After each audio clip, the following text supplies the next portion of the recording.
To continue watching this video, prove that you are a human by clicking on every box that contains a Linus. Who are we kidding? We welcome all viewers, organic or robotic, here at TechQuickie. But back on topic, odds are you've probably seen little tests like that scattered around the internet when you're trying to post a comment, create an account, or buy something. They're called CAPTCHAs, which stands for Completely Automated Public Turing Tests to Tell Computers and Humans Apart. Proving once again that the computer science community continues to struggle with the concept of acronyms. Anyway, the irony of using computing techniques to trick other computers isn't really new. Leet speak, which goes all the way back to the early 1980s, originated as a method of preventing content from being easily searchable and to work around obstacles like profanity filters, a use that is still common to this day.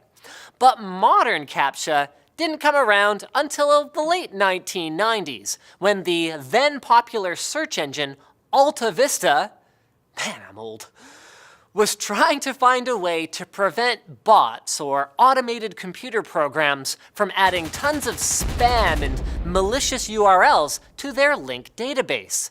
They wanted to put some kind of barrier in place and approach the problem by thinking about something that both humans and computers were good at, namely optical character recognition, which you can learn more about here. Then, introducing elements that made the task much more difficult for computers while keeping it fairly easy for humans.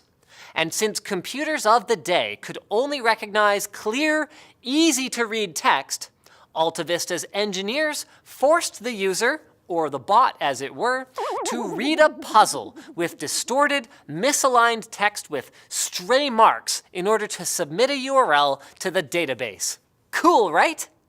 This form of CAPTCHA continues to be quite popular, along with audio CAPTCHA for the visually impaired, that in a similar vein typically includes spoken letters that are somewhat garbled to defeat automated sound analysis. Q, Y, 2, 6, W. You'll see it employed in situations ranging from preventing bots from signing up for social media accounts to cut down on spam, to verification on ticket buying websites to ensure that bots working for ticket scalpers can't snatch up all the tickets to popular events.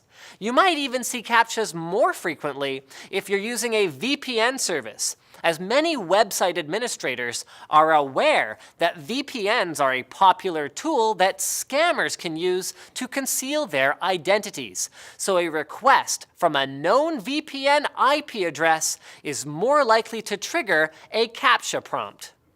But there's a bit more to it than simply presenting the scheming bot with a confusing image.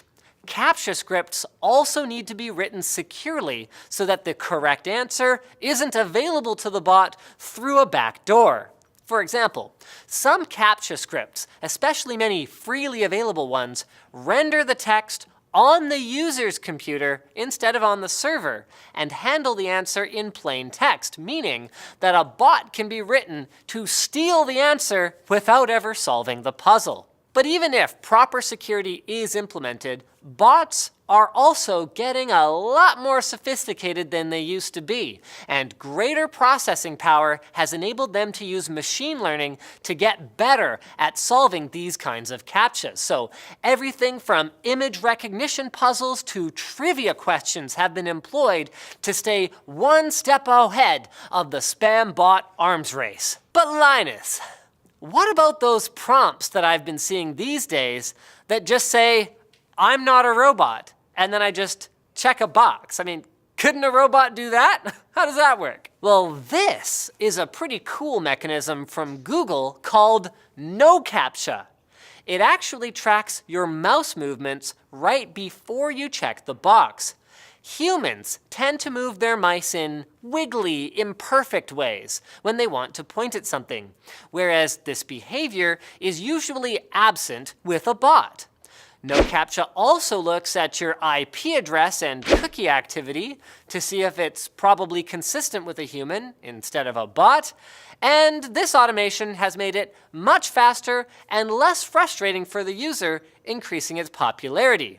It's generally regarded as reliable, which is cool, but back to that face I made before, it has privacy advocates concerned about how much information it's sending to Google and how exactly is it being used? Oh, that Google. But considering how many people see an opportunity to make a quick buck by deploying spam bots as the internet's influence continues to grow, it isn't likely we'll see the human verification arms race cool down anytime soon. I just hope that it doesn't reach the point where we have to submit like a DNA sample and like a stool sample just to downvote somebody on Reddit. TunnelBear VPN. VPNs are great for more than just spammers and scammers, by the way. They're perfect for anyone who wants to use online services and browse the internet anonymously or to access things that just plain might not be available in their country. TunnelBear has easy-to-use apps for iOS, Android, PC, and Mac. They also have a Chrome extension, and it's so easy to use. All you do is install it, pick the country that you wish to be from, and press a button. When you do that, two things happen. One, your connection gets encrypted with AES 256-bit encryption, and two, your public IP address gets switched so you show up as though you are in a different country. And TunnelBear lets you bypass all the BS that often comes with VPN use. No DNS ports, blah, blah, blah, none of that stuff. They've also got a top-rated privacy policy and do not log user activity.